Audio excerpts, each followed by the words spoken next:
fonte da verdadeira alegria, está em Jesus. Hoje nós vamos meditar aqui no Salmo 33. Cada salmo, ele traz uma espécie de oração, ou um cântico, ou um louvor, expressando que aquela pessoa que escreveu, ela estava passando, vivendo, e nós não podemos esquecer que os salmos, eles são inspirações divinas. Não é que Deus ficou no ouvido da pessoa soprando para ela escrever, mas Deus inspirou os seus servos a escrever os salmos. Os salmos é um livro de orações, mas não pode se tornar para nós uma reza, né? Reza significa que eu vou ler aquilo pensando que estou orando. Não, ele é um modelo, são modelos de orações que você pode fazer depois com suas próprias palavras. Salmo 33, versículo 1. Regozijai-vos no Senhor, vós justos, pois os retos convém o louvor. Então, o regozijar, a alegria, a paz, não é para todos, é para os justos. E quem são os justos? Justos são aqueles que estão andando de acordo com a vontade de Deus e com a sua palavra.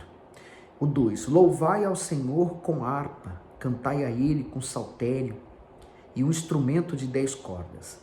Cantai-lhe um cântico novo, tocai bem e com júbilo. O comentário do bispo diz, novo cântico significa novas bênçãos, novas vitórias. A essência desse convite, cantai-lhe, está no reconhecimento de que Deus é absoluto em suas ações.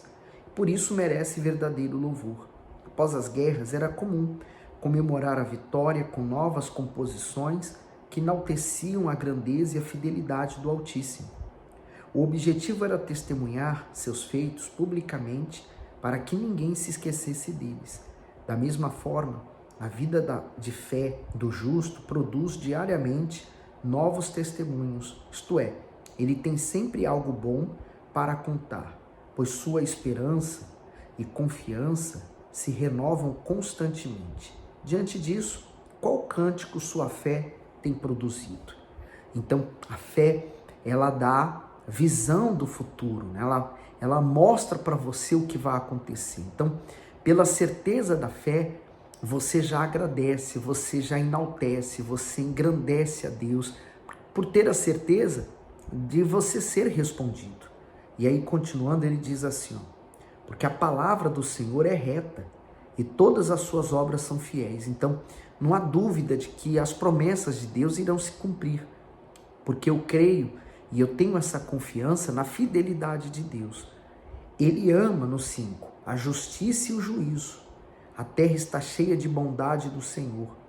Pela palavra do Senhor foram feitos os céus e todo o exército deles, pelo espírito da sua boca. Veja que forte, né? Esse versículo 6.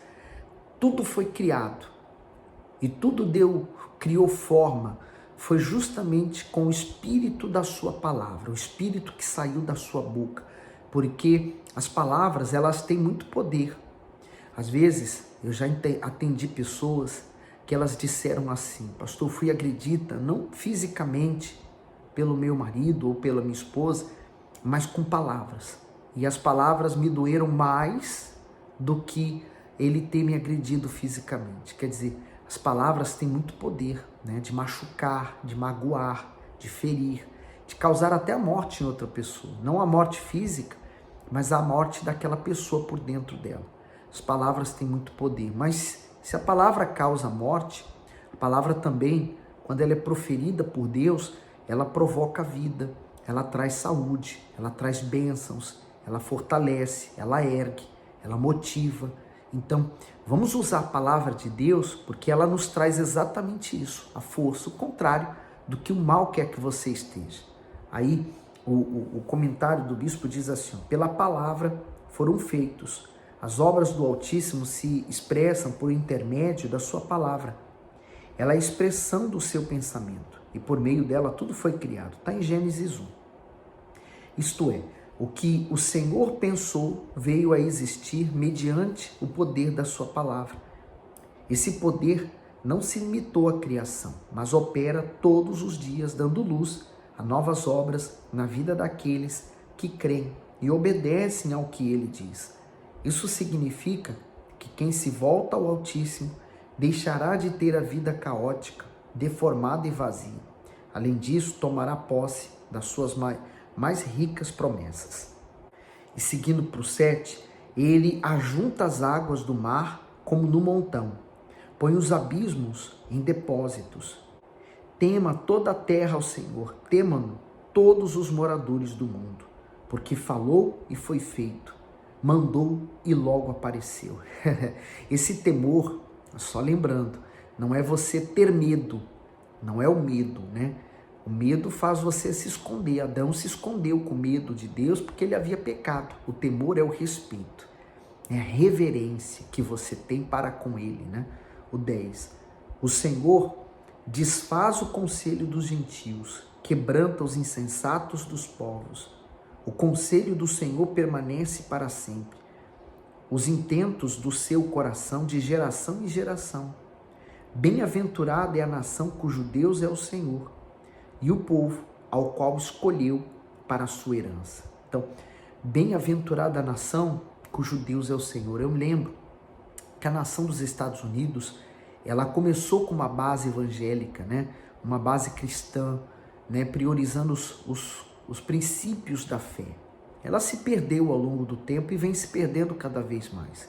Mas ela se tornou uma nação abençoada porque no princípio ela priorizou as coisas de Deus. Hoje, infelizmente, ela vem perdendo esse respeito para com as coisas de Deus.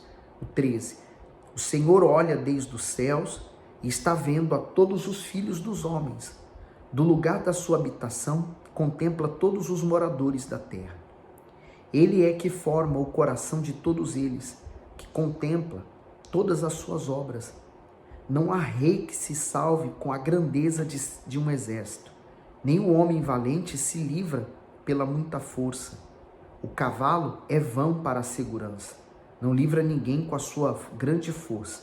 Só lembrando que um exército que tinha cavalos, que tinha carros, era dos mais fortes exércitos que tinha. Então, o cavalo é vão para a segurança. Se você não tiver Deus, do que vale toda a segurança oferecida neste mundo? 18. Eis que os olhos do Senhor estão sobre os que o temem, sobre os que esperam na sua misericórdia. Então, os olhos de Deus estão continuamente olhando para aqueles que andam em temor, no trabalho, em casa, na rua, junto à família, na igreja.